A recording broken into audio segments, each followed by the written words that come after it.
I was intrigued from your statement and your written testimony about the, let me start by saying this. We as human beings respond to initiatives, or incentives, incentives. Economics is about the study of incentives. And you mentioned the recent payroll changes for your senior executives, and I wonder if you're at liberty to discuss how deep that goes. What level of leadership, and I think that's a novel approach, and I'd love to hear more about that. Sure. Let me say two things. First, the board of directors took the first step yesterday, and it acted a bit ahead of schedule. We ordinarily make these decisions in July, August. But for the 16 most senior people in the company, including our CEO, including me and others, with the new fiscal year, which starts July 1, 1/3 of the individual performance element of our bonus will be about one thing and one thing only: cybersecurity. So that's the first thing. Second, the board did note that when it awards bonuses for the fiscal year that ends at the end of this month, it will take cybersecurity performance of the individual executive into account. But the thing we probably spent the most time as a senior leadership team talking about the last month or so is how to create incentives for everybody. And of course, it's based on the culture of the company and our processes. So twice a year, every employee has a forum and a conversation with their manager. We call it a Connect forum. And they first reflect and show what they've done, and then the manager comments and they talk about it. And so what we've created is a new piece of this that everyone will have to address on cybersecurity. And the thing I like about it most, to be honest, is it gives every employee at Microsoft the opportunity to think, what have I done? What could I do? How am I doing? And then be rewarded at the end of the year based on that.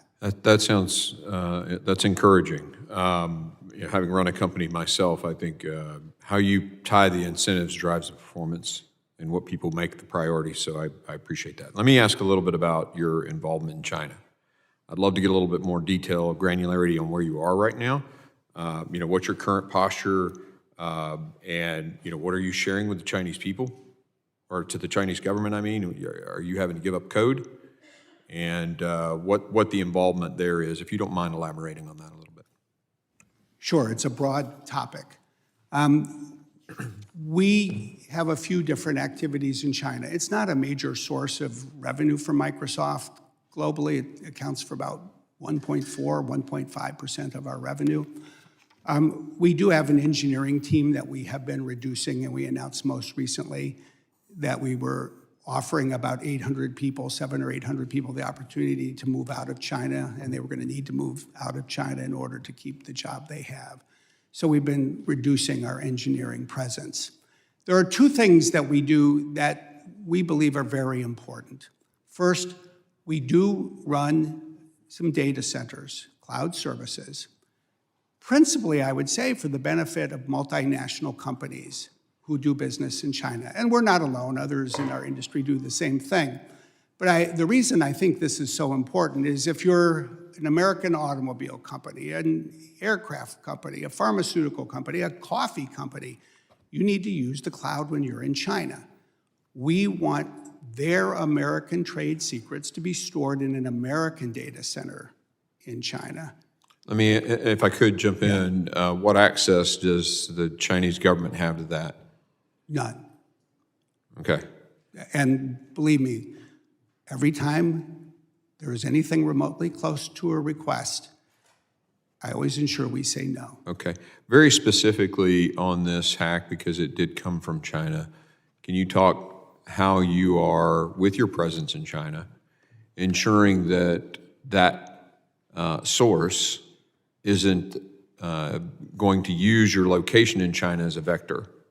I mean, what other, if you can, what are you doing there to prevent that? I think it involves having very direct understanding yourself of what your guardrails are, what your limits are, what you can do and what you won't do. You have to know your own mind. We do. Second, You've got to be prepared to look people in the eye and say no to them. And that's something I do myself. I was in Beijing in December. I got pushed because there was unhappiness about reports that we've made publicly about attacks from China, about U.S. critical infrastructure, and about influence operations. And I said, there are lines that we don't believe governments should cross. We're going to be principled and we're going to be public. And there are many things we're not going to do in China, and there will be things we're not allowed to do in China, but I think at the end of the day, we have to know our principles.